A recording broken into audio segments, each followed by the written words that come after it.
Ribzo igicamunsi cyiza igicamunsi cy'umugisha kuri mwese muduteze yombi aho muri mu bice bitandukanye aho muri mu mpande zigiye zitandukanye ndabasuje kandi mbahaye ikaze mboneye kubifuriza kugubwa neza kuri uyu munsi wa none tariki 10 z'ukwezi kwa gatandatu umwaka w'ibihumbi 2026 turagatse muri studio tubazaniye amakuru menshi cyane tubazaniye amakuru y'ingenzi ndaza kugaruka kuri operation zikomeje gukorwa na Wazalendo ndetse barimo bafatanya n'ubundi nk'ibisanzwe murabizi ko abari coalition mu duce tugiye dutandukanye hari ibintu ntari buze kugarukaho cyane kubera yuko ubu tuvugana ijana ku ijana cyangwa se 5-5 aho bita Mikenge aka gace kongeye kwirukanwamo AFC mu 23 ndetse natwirwaneho Gumino na Red Tabara ntabwo ari byo ngiye kugarukaho ahubwo ngiye kwigarukira kuri operation ikomeye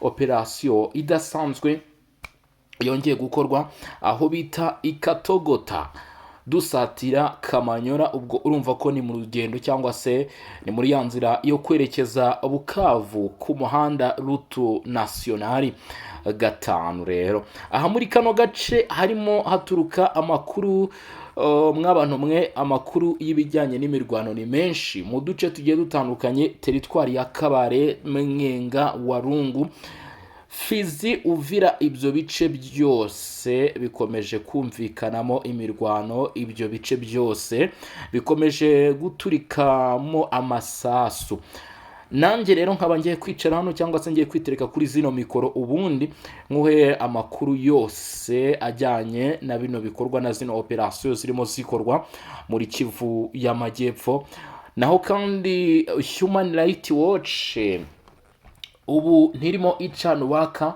na AFC mu 23 kubera raporo basohoye bavuga bati urupfu ruri hose muri Republika Demokarasi ya Kongo mu bice bigenzurwa n'inyeshyamba za AFC 23 ati ntawo guhungira hahari abaturage barimo barajyanwa muri no mitwe yitwaje intwaro ku ngufu barimo baragirwa abarwanyi ubyanze ubwo ngubwo nyine umunsi we uba wageze ngo arabajugunwa mu kiyaga cya Kivu kubera yuko amakuru arimo ajya hagaragara cyangwa se arimo atugeraho aravuga yuko ngo ikiyaga cya Kivu Lake Kivu ngo yamaze guhinduka aho AFC 23 mu by'ukuri bagenda bashyira imirambo igiye itandukanye yabo baba bahitanye ese ibi byaba ari ukuri cyangwa se sukuri gusa muri ano makuru ngufitiye byinshi kubijyanye na none n'ibyo inyeshyamba z'umutwe wa 23 bamaze kuba basubiza kuri no raporo ikomeye cyane Human Rights Watch yavuze ko bino bikorwa inyeshyamba za AFC mu 23 batabikora bonyine kubera ko ngo bafatanya buriya n'ingabo z'u Rwanda zoherejwe hano kujya gufasha no mutwe ni mu gihe iyi raporo isohotse nyuma y'indi isohotse mu minsi mike yitambutse ivuga ubwiyongere bw'imva zishyingurwamo abasirikare mu mujyi wa Kigali ngo aho zavuye ku 1,171 mu bihumbi 2022 zikagera ku bihumbi 4 mu bihumbi 2026 bakavuga ko harimo ikinyuranyo giteye ubwoba ikinyuranyo giteye igishyika abo bose rero ngo nabagenda bapfira muri za operation zigiye zitandukanye hano muri Republika Demokarasi ya Kongo ubwo rero iyi raporo ikavuga ko duhuje ibiri muri no raporo bati bamwe ni mu Kivu abandi irimbi mu by'ukuri imva ziruzuye iyo ni Human Rights Watch yongeye kugira ibyo ivuga yongeye gutangaza byinshi yongeye gushyira hanze byinshi ibyo byose ngiye kuba nabiheraho cyangwa se ngiye kuba nabigarukaho ariko akantu gatoya mu by'ukuri murabizi ko mwe mushaka update kubijyanye n'urugamba ntago hanga hari ibintu tuza kujyaho ngo mu by'ukuri tuburane ndabizi ko byinshi mwikenereye no kumva uko byageze ku mirongo y'imbere ku rugamba ku mirongo y'imbere ku rugamba byagenze gute kuva muri Kivu y'Amajyepfo Kivu y'Amajyaruguru amajyaruguru asirazuburengerazuba hose kabisa tuba turiye kugira ngo tubahe operation zirimo zigenda zikorwa ngiye kwibanda ahitwa Kamanyora kabisa nyuma yuko mvuye mu mikenye nkakubwira cyangwa se nkagutotera mu kanya gashize mu nkuru yatambutse uko ibintu byifashe reka ninjire Kamanyora nari nabiciye hejuru ariko mbonye yuko ari ngombwa ko aya makuru muyamenya kubera yuko kuva mu gitondo cya none kuri no tariki ya 13 ku isaha y'isa 11 zishyira mu rukera nyine, amakuru mfite aravuga ko hakozwe operation imara amasaha agera muri 4. Imirwano ibijyanye no kuba yahagarara byamaze kwibagirana. Icyo bita gahenge cyangwa se self cyangwa se ubyite ceasefire, abenshi bamaze kuvuga bati ibi ngibi ntabwo bishobora kuzigera bishoboka hano muri kino gihugu cya Repubulika Demokarasi ya Kongo. Ati by'akarusho kandi iyi ntambara ntabwo izigera irangira kubera ibigano, kubera yuko nta ruhande na rumwe rushaka gutuza, nta ruhande na rumwe rushaka guhagarika icyo nakwita nkaho ari imirwano. Amakuru aturuka aho bita utu duce rero mu by'ukuri n'uduce n'ubundi twegeranye, ariko n'ubundi operation zirimo gukorwamo cyangwa se zirimo zijya imbere indani muri bino bice. Mu by'ukuri biragaragara yuko n'ubundi tuza kuzitwarira hamwe. AFC/M23 nibyo koko iri aho bita Kamanyora, ihafite na defense ikomeye cyane, ndetse n'izi sahu tuvugana abarwanyi ba AFC/M23 baracyafite intwaro zishinze hano Kamanyora, ku marembo ya Kamanyora, ndetse no muri position ziri strategique ku buryo ki mu by'ukuri hatagomba kubaho kwinjirirwa. AFC/M23 ariko ikaba ifite ikibazo gikomeye cyane, ari nacyo uyu munsi cyaje kuba intandaro y'ibyo ndimo ngaruka kugeza kuri ubu ngubu. Katogota uyu munsi tuvugana bamaze kugenda batakaza ubudahangarwa nyuma yuko za Ruvungi zikuwemo. Ubu tuvugana Katogota ubudahangarwa bwayo bwamaze gutakara, kandi Katogota mu by'ukuri niyo defense ya nyuma yakabaye irinda iyi Kamanyora. Icyaje kubaho rero ahanga Katogota hari abitwa Wazalendo, ariko nubwo havugwa ko ari Wazalendo, AFC/M23 atangiye kubihakana. Barimo bavuga bati iyi ntago ari Wazalendo, ntago bishoboka, kubera yuko aba basore barimo bararwana amanywa nijoro. Mu isaha y'isa 7 zirajya kugera, imirwano yatangiye kuvuga, amasasu yatangiye kumvikana, ibitero byatangiye gutangira, M23 iri kwirwana, iri kugerageza kwirwanaho. Nahangaha rero muri kano gace ka Katogota uko byifashe, biravuga ko AFC/M23 mu by'ukuri yaje kwakira amakuru avuga yuko barimo bagabwaho igitero cyangwa se batewe ahitwa Kamanyora, bagabweho igitero nyuma yuko za Ruvungizo zamaze gukurwamo kera cyane. Usibye ko hagenda haba ibitero shuma, ubu tuvugana Wazalendo yari yakambitse aho bita Katogota, ndetse ni naho imaze iminsi. Ikipe ikomeye cyane iri muri kano gace rero iza kwakira amabwiriza avuga yuko bagomba gukora icyo bita auto defense, bakajya kurwanira hanze ya Katogota, bakinjira muri Kamanyora. Bahita batangiza ibitero rero mu masaha y'urukerera. AFC/M23 rero ngo imenye yuko Wazalendo barimo kwisuganya cyangwa se barimo gutegura ibitero. Already ngo abambere bari bamaze no guhaguruka n'intwaro zikomeye cyane, zimwe zisheringa za AK47, iz'imisada, amakompora, ndetse za grenade. Ama AK47 ari nayo bakunze kwifasha, ndetse na za machine gun n'amaroncha 7 byose bari babikozeho.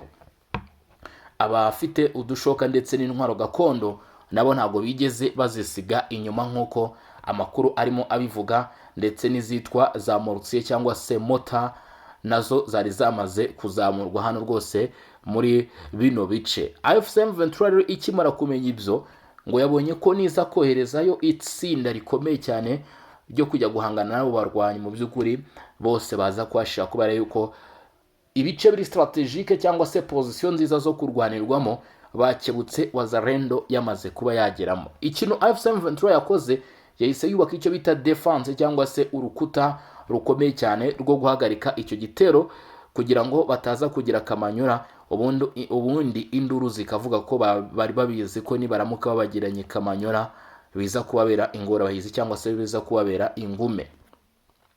Nibwo rero imirwano yatangiye ubwo, cyangwa se amasasu yatangiye kumvikana ubwo ngubwo, gukozanyaho bitangira uko nguko, ibisasu bitangira kumvikana. Isasu rya mbere ryarekuwe na AFC/M23 igerageza kwirwanaho ndetse no gukumira yuko ibi bitero byakwinjiramo hano muri Kamanyora. Bahise bazana intwaro ziremereye cyane, mu by'ukuri bavuga ko izi ntwaro zijya kuba mu bwoko bwa sabasaba ariko zitari sabasaba. Ni ukuvuga ngo ni intwaro zitwarwa mu modoka zibasha kurasa za morutsiye cyangwa se ibyo nakwita nk'ibisasu by'ama RPG muri urwo rwego nyine. Izi ntwaro rero zahise ziterekwa mu by'ukuri mu pozisiyo zose zishoboka hano Kamanyora. Hanyuma rero nibwo AFC 23 guhera mu rukerera yatangiye kugenda irasa igerageza gusubiza inyuma, igerageza guhagarika irino tsinda rya Wazalendo, ndetse bivugwa ko atari bonyine gusa nkuko izi nyeshyamba za M23 zakomeje zigenda zibitangaza ati ntabwo ari bo bonyine gusa babasha kugira iki, babasha kurasa ibisasu hakiri kare bahagarika rino tsinda. Amakuru akagaragaza ko cyangwa se akerekana neza yuko nubwo ibyo byaje kubaho, icyo gikorwa cyaje kubaho, ntabwo mu by'ukuri byigeze bituma abangaba basubira inyuma. Aba nabo ngo bahagaze bararwana baratimburana ibintu biba ibindi bafata amapozisiyo akomeye cyane. Gusa amakuru avuga ko cyangwa se yemeza ko Wazalendo nayo ntabwo yabashije kugera muri Kamanyora. Nuvuga ngo impande zombi ziracyahanganye, impande zombi ziracyarimo zifata amapozisiyo, ari nako ibisasu bigenda byumvikana bya hato na hato. Mu by'ukuri ntabwo ari imirwano yaje kuba ngo ibe umufiririzo, ahubwo hagiye habaho gutera ibisasu, hakongera akabaho gutera ibisasu kubera yuko impande zombi zamenye yuko bamwe bagabweho igitero babimenya kare, barasa abo barwanyi bakiri kure. Noneho abangabo nabo bafungiraho bari bageze kubera yuko urumva niba umuntu yabimenye ko urimo kumugabaho igitero hakiri kare, ushobora gukomeza ukagwa muri ambush cyangwa se mu byo nakwita ko ari igitero gikomeye cyane. Ibi bije mu gihe amakuru avuga ko kuri uno muhanda Route Nationale 5 hari gahunda ikomeje yo kwerekeza aho bita Bukavu. Ni muri zone zigiye zitandukanye z'imirwano, aho bita za Nyangezi, aho bita za Kavumu. Ibyo bice byose Kamanyora ngo abarimo Wazalendo bamaze kugaragaza ko biteguye kwinjira mu cyo twakwita mu by'ukuri ihangana ry'ibitero bikomeye cyane.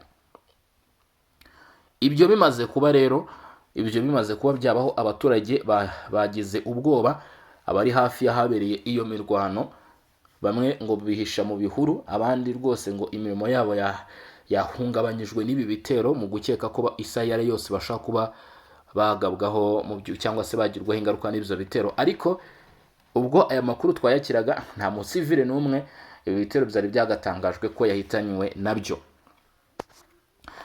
Itangazo ry'abakada ba politike bakora bushake mu kurinda igihugu aribo abangaba bita VDP, Wazalendo, CFDP hano muri kano gace, bavuze byinshi rero kubijyanye n'imirwano yabera hano muri kano gace. Wazalendo bavuze yuko kugeza kuri ubu ngubu bavuze ibijyanye n'imiterere y'umutekano muri kano gace. N'itangazo rivuga ko kuva ku itariki 2 Ukuboza 2025 agana saa 10 Pluto. Mu itangazo rya baravuga ko kuva mu gitondo agana ku isaha y'isa 10 abarwanyi ba AFC 23 bafatanyije n'imitwe ya Twirwana Raditabara bagabye igitero icyarimwe mu duce twinshi two muri Kivu y'Amajyepfo. Ibitero byibasiye abaturage ndetse n'abarwanyi ba Wazalendo. Hano rero niho bahise bazamukira bakubitira kuri kano gace ka Kamanyora ndetse naho bita Ikatogota. Iri huriro rya VDP Wazalendo rivuga ko cyangwa se batangaje ko abarwanyi ba AFC 23 nabo bafatanyije bagerageje guca mu birindiro byabo kugira ngo bagere ku baturage muri ako gace. Aho rivuga ko icyo gitero cyahise kisubizwa inyuma n'abarwanyi ba Wazalendo ndetse n'umujyi wa Katogota wakomeje kuguma mu bako yabo. Urumva ko zabitero bimwe nakubwiraga ntisasu rya mbere ryarashwe na AFC 23. Gusa hano baravuga ko ngo nubwo mu by'ukuri habaho imirwano, AFC 23 nayo yifuzaga gufata Katogota ntibyabasha kubahira, hanyuma basubizwa inyuma. Aka gace rero ka Katogota na Kamanyora n'ugushindika cyangwa se yakomeje kumvikanamo urusasu umunsi ku wundi. Kuri ubu rero Kaziba naho hari amakuru havugwa ku ruhande rwa Kaziba. Wazalendo bavuga ko baciye intege umugambi wo kwinjira muri ako gace kandi ko bakomeje kurinda umutekano ahegereye centre ya Kaziba. Bamaze guhagarara bwuma rwose, bavuga bati ntabwo bishoboka ko aduyi aza kuhinjira. Ni Mwenga ndetse aho bita agace ka Mwenga ku ruzi rwa Rinji ihuriro AFC M23 ryasubijwe inyuma nyuma yo guhura n'icyo bise gutsindwa k'urugamba, kandi abarwanyi ba Wazalendo bakomeje kubashyiraho igitutu bagerageza kugenda begera imbere. Umuhanda Rugezi Minembwe muri aka gace ka Wazalendo bavuga ko bagabye igitero cyo gusubiza inyuma abarwanyi ba M23 bikarangira mu by'ukuri batatanye, bavuga ko kandi bitegura gukomeza berekeza mu tundi duce tugiye dutandukanye. Ahangaha nakubwiye imirwano yakaze. Ritangazo kandi ikaba rivuga ko ibikorwa bya gisirikare byakomeje no mu tundi duce, kandi ko ibisobanuro birambuye ku byavuye mu mirwano byari biteganyijwe gutangazwa nyuma nyine amakuru abashije kuboneka, cyangwa se imirwano ibashije gutuza, hanyuma amakuru akagenda amenyekana. Nibwo amakuru arambuye kuri izi nkuru z'imirwano araza kugenda ashyirwa hanze, ariko bavuze bati twasubije inyuma AFC M23, bati kandi turakomeza kugenda dutatanya bano barwanyi ba AFC M23. Tuvuye ahitwa Kamanyora ndetse n'ahaza Katogota hari amakuru arimo avugwa. Tuvuye ahangaha rwose za Nyangezi hari amakuru arimo ahavugwa akomeye cyane. Ni muri Repubulika Demokarasi ya Kongo. Kuri no nshuro Human Rights Watch yongeye gushyira hanze itangazo bati urupfu ahantu hose, cyangwa se raporo ivuga ati rwose ubuzima burimo buragenda bunyerera ahantu hose. Kubera iki iyi raporo yavuzwe gutya? Umuryango uharanira uburenganzira bwa muntu Human Rights Watch nibwo baje gushinja ingabo z'u Rwanda ndetse n'umutwe w'inyeshyamba M23 urwanya ubutegetsi bwa Repubulika Demokarasi ya Kongo ubwicanyi burimo ubugome bukabije, iyicarubozo ndetse no kwinjiza abantu mu gisirikare ku gahato mu burasirazuba bwa Repubulika Demokarasi ya Kongo. Muri raporo yasohotse kuri wa gatatu, Human Rights Watch ivuga ko abasirikare b'abanyekongo n'abasivile b'abanyekongo bose hamwe n'ababarirwa mu bihumbi barimo n'abana bato kugeza ku myaka 12 bafunzwe ndetse bafatwa mu buryo bushyira mu kaga ubuzima bwabo mu nkambi za rwihishwa, cyangwa se ahari ahafungirwa aba barwanya ariko mu buryo bwa rwihishwa. Abarokotse ibi bikorwa bavuga ukuntu ngo bagiye bafungwa muri kasho zuzuye cyane zirimo ubucucike, bagakoreshwa imirimo y'agahato ikabije, bakabona iyicwa ry'abantu huti ku byaha bito, abishwe bagahambwa muri rusange cyangwa se mu mva rusange mu bice binyuranye. Umuvugizi wa M23 Lawrence Kanyuka yatangaje ku rubuga nkoranyambaga rwa X ko uyu mutwe wamaganye ukomeje iyi raporo ibogamye cyane, ngo ni raporo ibogamye cyane ihitamo bamwe irimo ibitari ukuri kandi idahuye n'ukuri kubera ku rubuga. Uwo ni Lawrence Kanyuka avuga ati iyi raporo ntihagire umuntu yizera. Yongeye ati ku yindi nshuro uyu muryango uribanda hafi ya hose kuri AFC M23 mu gihe ugabanya cyane cyangwa wirengagiza amahonyora akomeye cyane akorwa n'ingabo zishyize hamwe z'ubutegetsi bwa Kinshasa. Kanyuka avuga ko ubwo buryo bw'imikorere bwa Human Rights Watch butera kwibaza ibibazo bikomeye ku kutabogama no kukwizerwa kw'imyanzuro yayo. Muri iyi raporo, Minisitiri w'Ububanyi n'Amahanga w'u Rwanda Olivier Nduhungirehe yasubije ubutumwa yanditse kuri WhatsApp ko leta y'u Rwanda idasubiza kuri iyi raporo nk'iza Human Rights Watch, aho yagize ati ntacyo nitujya dusubiza Human Rights Watch. U Rwanda rwavuze ko rudashobora gusubiza na gato Human Rights Watch.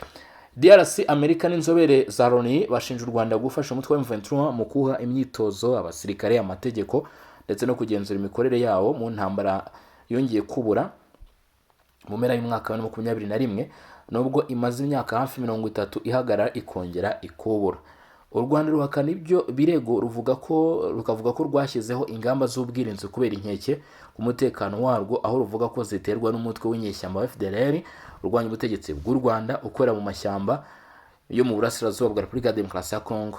Human Rights Watch ivuga ko yavuganye n'abantu 102 bahoze bafunze baturutse inkambi za Rumangabo, Cyanzu barwaniraga M23 cyangwa nyuma bakishyikiriza ingabo za leta ya Kongo, ababonye ihohoterwa, abo muri UN, abo muri M23 mu gisirikare, mu butasi ndetse n'abo mu itangazamakuru.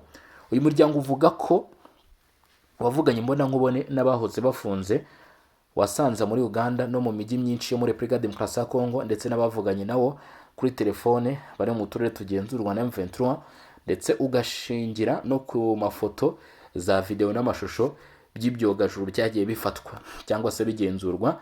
Raporo ya Human Rights Watch yise Death was everywhere, cyangwa se urupfu ruri buri hamwe, cyangwa se urupfu rwari ruri ahantu hose. Ugenekerereje mu kinyarwanda ivuga ko ibikorwa by'ihohotera byiyongereye nyuma y'uko M23 ifashe imijyi ya Goma na Bukavu mu ntangiriro y'umwaka wa 2025.